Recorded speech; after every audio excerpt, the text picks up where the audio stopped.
واتل ما أوحي إليك من كتاب ربك لا مبدل لكلماته ولن تجد من دونه ملتحدا واصبر نفسك مع الذين يدعون ربهم بالغداة والعشي يريدون وجهه ولا تعد عيناك عنهم تريد زينة الحياة الدنيا ولا تطع من أغفلنا قلبه عن ذكرنا واتبع هواه وكان أمره فرطا.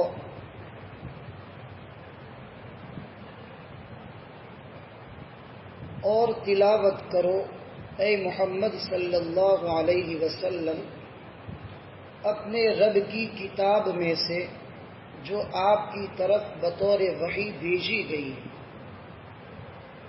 اللہ کے ارشادات کو کوئی بدل نہیں سکتا اور اللہ کے علاوہ کوئی پناہ کی جگہ آپ ہرگز نہیں پا سکتے. اپنے آپ کو بٹھائے رکھو ان لوگوں کے ساتھ جو اپنے رب کو پکارتے ہیں صبح و شام اللہ کی رضامندی کو تلاش کرتے ہوئے اور آپ کی نگاہ ان سے ہٹنے نہ پائے. آپ دنیاوی زندگی کی زینت چاہتے ہیں، آپ اطاعت نہ کریں ان لوگوں کی جن کے دل کو ہم نے ہمارے ذکر سے غافل کر دیا اور وہ اپنی نفسانی خواہشات کے پیچھے چلتے ہیں اور ان کا معاملہ حد سے بڑھا ہوا ہے.